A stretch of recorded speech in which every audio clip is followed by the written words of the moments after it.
बीड शहरातील अंकुशनगर भागातून पोलिसांची चारचाकी गाडी चोरली। सदर घटनेने मोठी खळबळ उडाली आहे। सदर घटना आज 26 जुलै रोजी शुक्रवारी पहाटे 3:46 घडली आहे। बीड शहरातील शिवाजीनगर पोलीस ठाण्याच्या हद्दीमध्ये असणाऱ्या राजूनगर भागातून 2 चोरट्यांनी एक मोटरसायकल अगोदर चोरली आणि त्याच मोटरसायकलवर बसून ते अंकुशनगर गाठले आणि त्यानंतर अंकुशनगर भागात गेले। चोरलेली मोटरसायकल तिथंच सोडून दिली आणि तिथून एका पोलीस कर्मचाऱ्याची 4 व्हीलर गाडी त्यांनी चोरून नेली।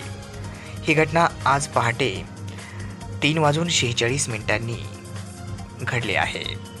या हा सर्व प्रकार CCTV कॅमेऱ्यामध्ये कैद झाला आहे। त्यामध्ये ती गाडी घेऊन जाताना दोघेजण दिसत आहेत आणि या प्रकारामुळे नागरिकांमध्ये भीतीचे वातावरण पसरले आहे।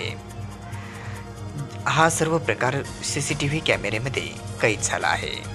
याचा आता पुढील तपास शिवाजीनगर पोलीस करत आहेत।